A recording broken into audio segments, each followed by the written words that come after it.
Hoy uno de los títulos, en uno de los portales de noticias, la versión internacional, la versión Mundo de Infobae, dice: tras la muerte de Ismail Haniyeh, Hamás nombró como nuevo jefe al cerebro del ataque terrorista en Israel. La organización terrorista optó por el hombre que representa la línea más dura y beligerante de la milicia palestina. Tenés otro capítulo donde Trump dice: habrá un ataque muy pronto en las próximas horas. La verdad es que la calma, la tensión no ha minorado en Medio Oriente. ¿Qué se espera? ¿Qué puede pasar? Estamos charlando con Damián Esbal, que es analista internacional y a quien le pedimos una referencia también a este otro punto de conflicto, el de Medio Oriente. Contanos, Damián. Sí, mira, se viven horas de absoluta tensión en Medio Oriente. Los servicios de inteligencia de Estados Unidos, de Israel y de Europa también están previendo que en las próximas horas va a haber un ataque de Irán como respuesta si se quiere, al ataque, al asesinato, a la operación militar que se supone que hizo Israel, porque Israel no se lo atribuyó, pero todos indican que fue Israel, que mató al líder de Hamas en un departamento en Teherán. Es decir, Israel pegó dos golpes ahí. Por un lado, eliminó a un líder de Hamas muy importante y por otro lado lo hizo en Teherán.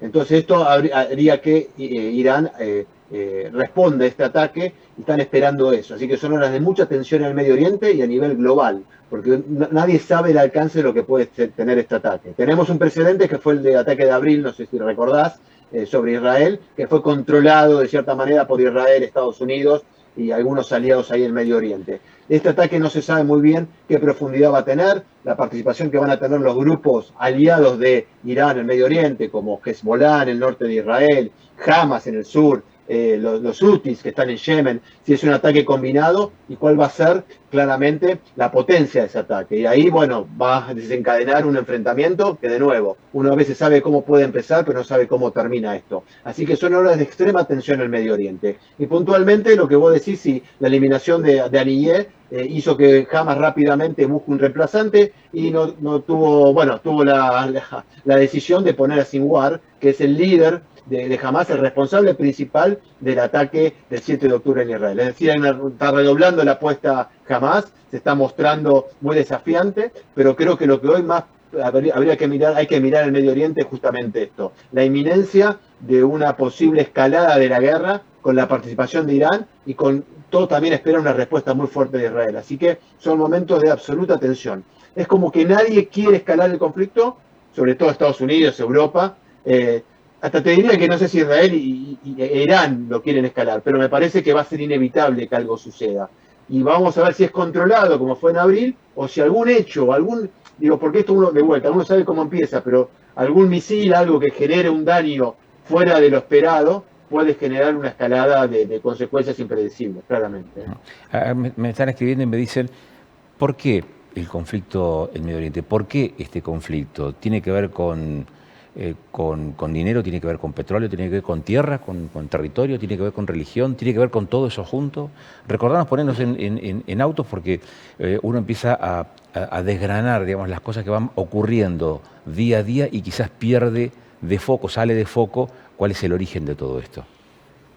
Bueno, hay distintas formas de encarar este conflicto, yo creo que es una mezcla de muchos de ellos. El enfrentamiento entre Israel e Irán, sobre todo, me parece, es una lucha de poder, claramente. Hay una no aceptación de Irán, sobre todo después de la revolución de 1979, de no reconocer al Estado de Israel y de hacer todo lo posible para exterminarlo. Lo dijeron abiertamente, ¿no?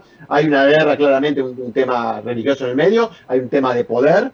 Hay claramente un enfrentamiento con Estados Unidos y todo lo que representa a Estados Unidos. Y después la presencia, obviamente, de Israel, desde que Israel se convirtió en un Estado independiente por votación de Naciones Unidas, se ha generado en la región un montón de guerras, pero al mismo tiempo se han generado canales de diálogo. Israel firmó la paz con Egipto, con Jordania. Antes del ataque del 7 de octubre en Gaza, había acercamientos con Arabia Saudita, con Bahrein, con otros países árabes. Es decir, se había creado un clima claramente de de convivencia, si se quiere, ¿no? No ideal, pero por lo menos evitando la guerra. Irán quiso romper eso apoyando el ataque del 7 de octubre y claramente alimentando el enfrentamiento y el conflicto a partir de los grupos que tiene actuando en el Medio Oriente y que están acosando a Israel.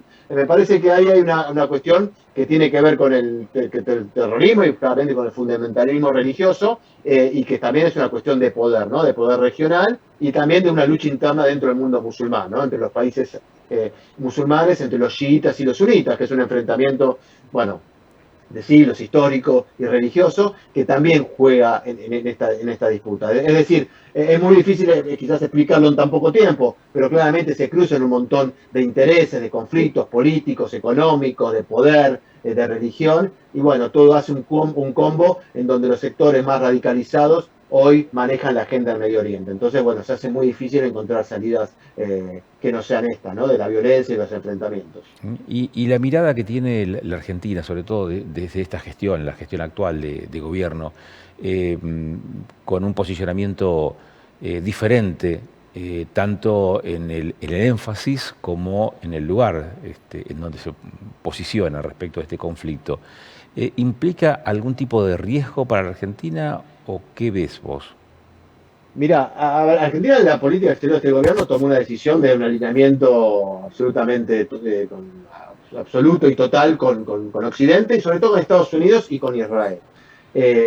A ver, cuando pasa algo en Medio Oriente, cuando hay un enfrentamiento en Medio Oriente, generalmente crece las tensiones y a veces la violencia y el antisemitismo, sobre todo también en muchos países en Europa y en Argentina, y donde hay comunidades judías muy fuertes y con comunidades árabes también muy fuertes, ¿no? Eso claramente genera inestabilidad y, bueno, lo hemos visto después del ataque del 7 de octubre.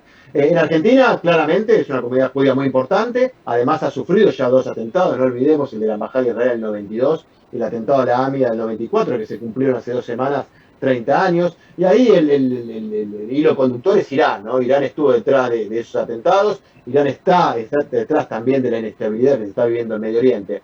A ver, no hay que generar alarmas sin sentido, pero claramente me parece que las fuerzas de seguridad de todos los países occidentales y de nuevo, de todos los países que han sido atacados por el terrorismo, claramente me imagino que toman recaudos mayores frente a lo que puede ser una escalada de violencia que pasa en Medio Oriente, pero sin ninguna duda tienen impacto a nivel global. Por eso los países tratan de evitar los conflictos en Medio Oriente y tratan de contener a sus sociedades para que ese conflicto no se traslade directamente a las sociedades, sobre todo en Occidente y también en el mundo árabe, ¿no? Claramente eso también repercute en el mundo árabe. Entonces, yo diría entonces, no hay que alarmarse de más, pero al mismo tiempo sí, yo creo que las fuerzas de seguridad, me imagino que lo hacen, toman recaudos cada vez que la situación en Medio Oriente empeora o escala el conflicto, ¿no? Damián, un gustazo charlar contigo, como siempre, muy didáctico lo tuyo, muy amable. Igualmente, nos vemos. Adiós. Damián Esbalb es analista internacional.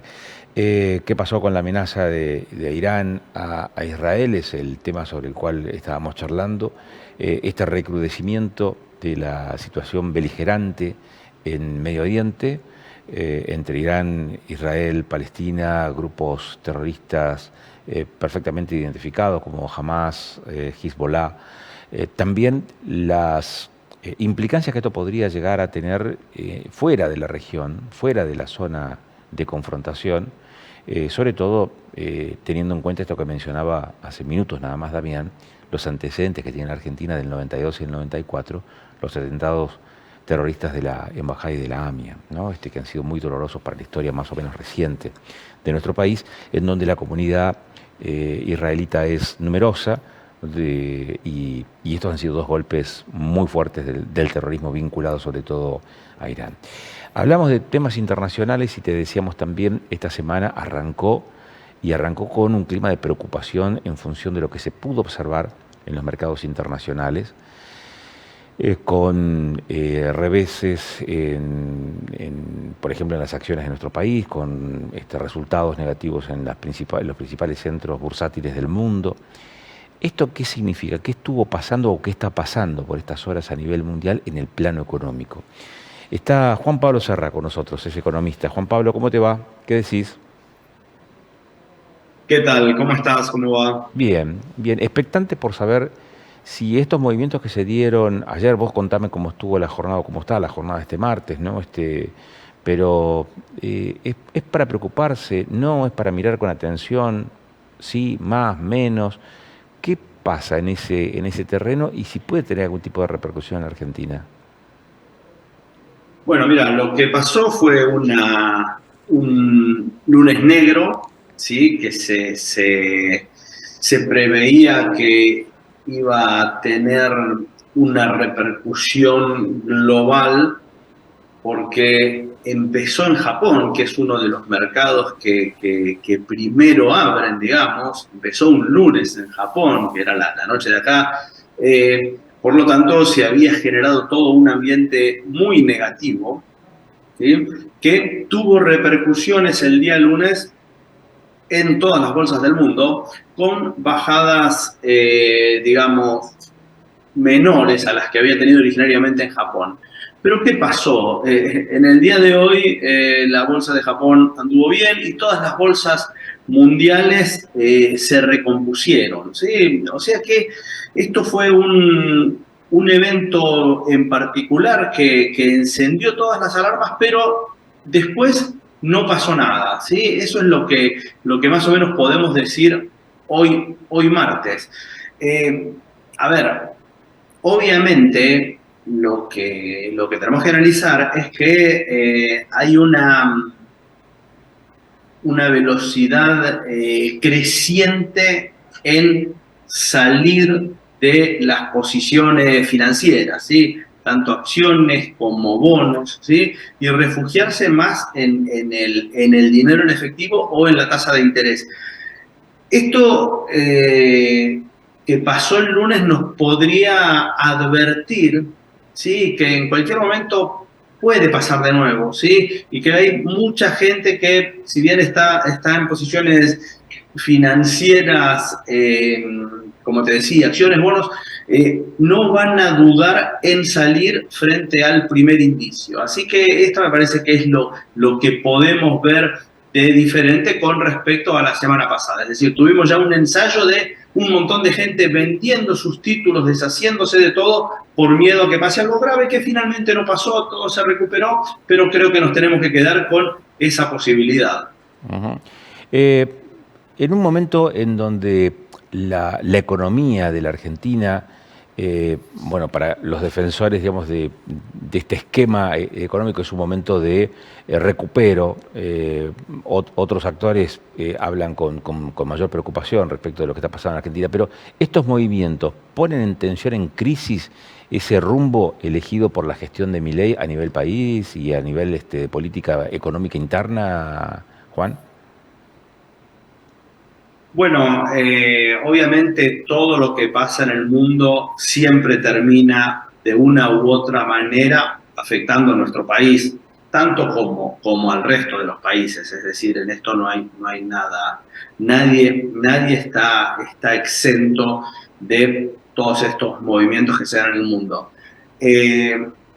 Creo que el hecho de tener todavía el cepo en Argentina fue en algún punto una manera de salvaguardar, ¿sí? La situación. En un país digamos, con las reservas tan dañadas como Argentina, hay problemas para hacer frente a cualquier shock externo, hay problemas para defender el valor de una moneda frente a una huida masiva, ¿sí? Entonces, creo que quizás lo que nos demostró, lo que pasó el lunes, es decir, bueno, mirá, todavía no están las condiciones para salir del cepo. Por otro lado, entiendo que la economía argentina se está fortaleciendo en pilares, digamos, básicos, como son el superávit fiscal, el superávit comercial, la política monetaria tan restrictiva, es decir, todas esas cosas fortalecen, ¿sí?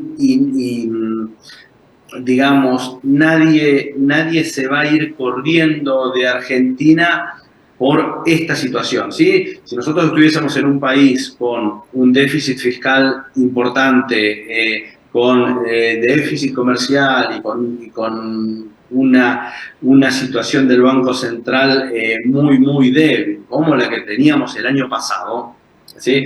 En ese caso, sí, es de esperar que cualquier cosa termine repercutiendo fuertemente en la economía de nuestro país. Me parece que se están haciendo las cosas como para dar los pasos necesarios a una apertura económica, a una mayor conexión con la economía y las finanzas del mundo, y se ha recorrido parte del camino, pero bueno, obviamente todavía falta mucho. Uh-huh. No quisiera desaprovechar la oportunidad, Juan, y fuera de libreto hacerte una consulta adicional. La decisión de YPF Petronas de invertir 30.000 millones de dólares en la Argentina en una planta de licuefacción en territorio rionegrino, favoreciendo así las pretensiones de la Patagonia y dando por tierra con las aspiraciones de Bahía Blanca y Buenos Aires en este campo. ¿Cuál es la mirada que vos tenés respecto de la incidencia, esto desde el punto de vista económico, cuando hoy está todo la ebullición política, mediática respecto a este tema, pero ¿cuándo se va a empezar a sentir, a tocar, a palpar la efectividad de una decisión de este calibre, Juan?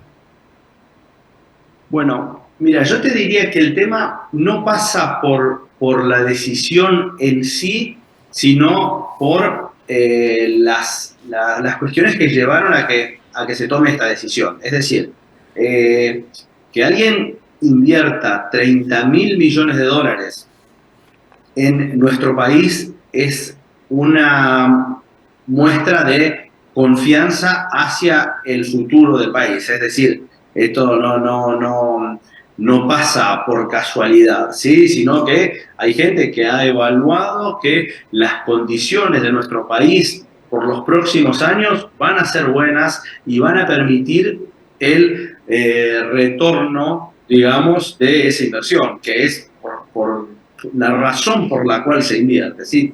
Todo el mundo invierte para obtener un retorno, ¿sí? Entonces me parece que eso es muy bueno. Es un primer paso, creo que fantástico, para otras inversiones, ¿sí? El hecho de que YPF y Petronas estén dispuestos a invertir 30.000 millones de dólares en Argentina, que van a tener un plazo de recupero que no es corto, ¿sí? Hace que un montón de otros actores globales también vean con buenos ojos invertir en Argentina. Y vemos que la necesidad de inversión en nuestro país es enorme, obviamente como consecuencia de tantos años sin inversión. Entonces creo que hay muchísimo por hacer. Después está toda la cuestión que fue lo que más se vio, que es esta cuestión de la batalla política entre Río Negro y Buenos Aires, o entre Río Negro y Bahía Blanca, que me parece que está bien para la conversación general, pero entiendo que las decisiones a este nivel se toman teniendo en cuenta cuestiones técnicas y no cuestiones políticas. Esa es la impresión que a mí me da. Obviamente, como patagónico, me parece fantástico que se haga esta inversión en Río Negro. Creo que va a ser quizás el primer paso de un desarrollo importantísimo en todo lo que tiene que ver con la energía, que obviamente ya se está dando, es decir, ya están la primera etapa ya se está dando, y con esto vamos a ser digamos, un actor global sumamente importante, lo cual creo que son excelentes noticias. Juan, como siempre, un gustazo charlar contigo. Muchas gracias. Bueno, igualmente, saludos. Bueno, que cierres bien el día. Juan Pablo Serra es economista. Con él hablamos respecto de esta realidad económica a nivel internacional. También esta información más o menos reciente que está relacionada con el desembolso, el desembarco de estas inversiones entre la empresa Petronas en sociedad con YPF, la empresa de bandera en términos de producción energética en la Argentina, que implica un desembolso de 30.000 millones de dólares. Para que tengas una idea de la dimensión de esto, es equivalente o quizás superior a las reservas que hoy tiene el Banco Central de la República Argentina. Esto es lo que significa, ni más ni menos, esa tamaña inversión que han proyectado, planeado y anunciado hacer YPF y Petronas. Nosotros vamos a cerrar esta edición de Panorama y, como lo hacemos habitualmente, nos vamos a despedir con un amigo, que es Miguel Savone y sus letras pandémicas. Letras pandémicas con Miguel Savone en Panorama. Muñecas, Dillon. Me imagino lo bonito que se siente que te sientes en mi cara y me rompa los dientes. Te propongo lo siguiente, vayamos a un hotel y nos quedamos desde el lunes hasta el viernes. Invítame a tu casa a conocer a tus parientes. Tu culo es la manzana, tu lengua es de serpiente. Tu piel es la más suave, tus labios son crujientes. Si fueras una escort, yo sería tu mejor cliente. En esa locura de estar en el mundo y descubrir otros rostros, otros cuerpos, en ese transitar qui pro quo, dar y recibir, en esa paradoja de ser también carne, de ser necesidad, de estar sometido entre la razón y la pasión, dejarse llevar por el arrebato, por subjetividades pornoslingüísticas, deseos que orientan acciones, pieles que claman, bocas, manos, suspiros, extremidades, transformando ese espacio interior en el afuera, sin reposo de deseo ni de resistencia, consumiendo el amor a rebanada de pizza, sabiendo que el poder no se lo obedece, se lo traga, se lo absorbe, como una ortodoncia del cuerpo, desgustando glúteos, tragando miradas, escupiendo pasiones en cada palabra con un aire de transgresión deliberada, aprendiendo que un buen amante sabe cómo besar, pero un gran amante sabe cómo bajar. Muñecas, Dillon.